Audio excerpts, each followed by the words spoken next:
some sorry, I watched this interview with Charlie once where he said that he forgets how old Walker is because he acts so much older than his age. And I was just like, no, no, no, no, no, no.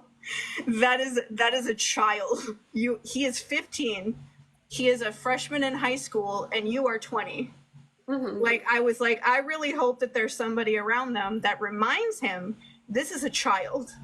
Like, yeah. Even if he is a mature child, because he is in a huge position of like pressure and all that kind of stuff because of what he's doing, he is still a child. Yes. And you should definitely not be talking to him the way that you would to friends that are closer to your age. Like, you're not actually that mature for your age. That's something that people say to you because usually because you've been through some stuff in your life that is like forced you to mature older than your age actually is, but you're still developmentally like that age. Like, no matter how much horrible trauma you've gone through, and trust me, I've gone through like almost everything a person can go through.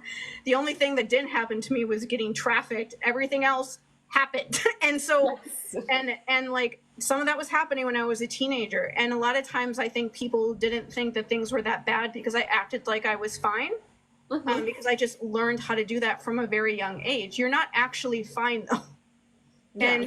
And like, even when you're older than you should be, like age-wise, because you've been forced to, you're still actually developmentally that age.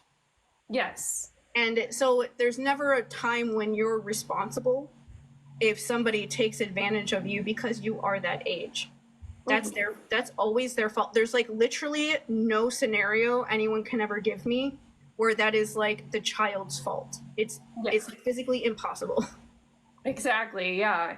And like I think also our experiences with the whole not this age concept are well, first of all, both of us were probably told we were more mature than we should have been as teenagers.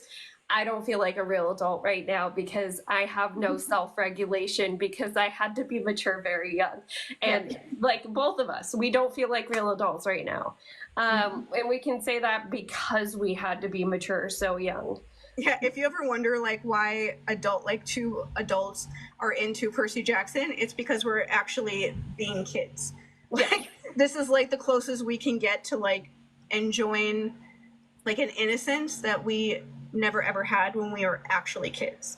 And it is like that. Like, I can remember going to school when I was like 8 or 9, and I would talk to my teachers instead of the peers that I had, because I was like, I'm 40 in my own head. Like, I don't know how to talk to people my own age that are like talking about whatever. There's like kids movies and stuff that I like missed when I was like a literal kid, even because I just like didn't watch them because I felt like they were too childlike for me when I was a child.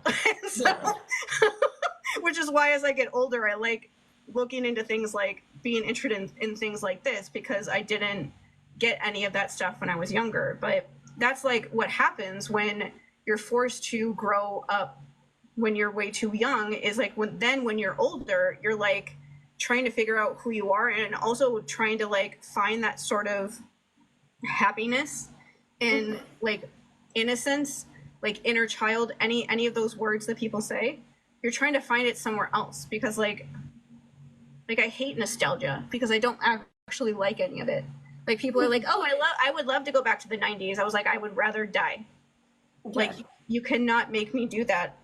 Most of the nostalgia stuff is connected to horrible memories, and so I don't like any of it. But with this stuff, this is stuff that's happening here and now, so I can just enjoy it for what it is, and it's not connected to anything in the bad times.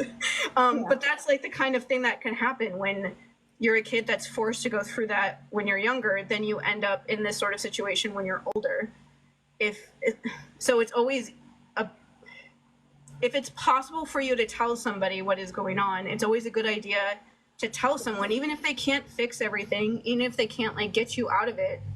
Just talking to another person about it, so you're not holding it as this big secret all the time, can be like really helpful in a way that maybe doesn't seem like it should, but it really is. Yeah. Like it would have been, I sometimes imagine like teenage me, if I had like somebody during those years that would have like, I don't know, just noticed anything at all, or like noticed enough to like ask me about it. It would have been so nice, but it would have made my life a lot easier.